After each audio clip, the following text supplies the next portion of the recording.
Yeah, and it's funny though you mentioned the other people on the MSC team, and I know the MSC Cruise team is a big team at this point, and it's under a bigger umbrella with the MSC group. Yeah. But when I heard the news you were joining the team, I've met Ken and Roberto and Richard and Johnny. I've spent some time with them on some inaugurals, and they've all just been so incredibly well put together and well dressed. And I saw the news that you were heading there, and I just couldn't. But like it, like the team just gets more well dressed, and for Thank you. some reason that stuck out of my head because I mean that seems to be something that's important. I've heard you speak about that at conferences. Sort of making sure you're well put together and the value of being well dressed and like a good suit. Well, Yeah. thank you, Dan. I mean, we represent the brands. We are the brand, and we're the first. In global sales, yes, and global marketing, you are the first impression that a travel advisor will have. Maybe one of their clients will have actually of the brand.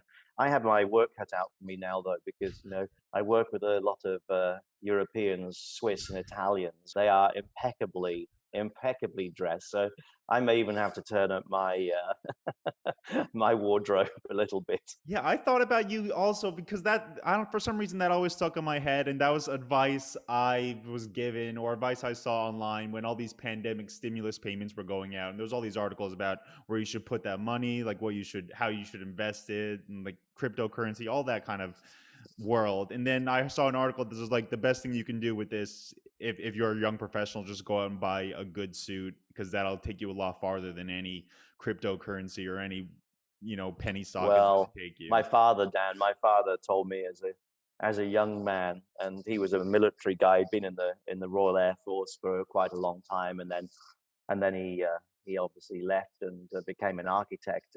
But he said to me as quite a young boy, he said, always remember a couple of things, my son. He'd say, you can never be overdressed, but you can always be underdressed. Yes. And then in another popular catchphrase was the clothes maketh the man, my son. And I think he loved these profound sort of statements, but they stuck with me. Yes, and I think it's nice to be casual, but I think business has got a little too casual, perhaps. But that may be the British in me. Um, I mean, we're a little bit more formal, perhaps, as a people, a race, etc.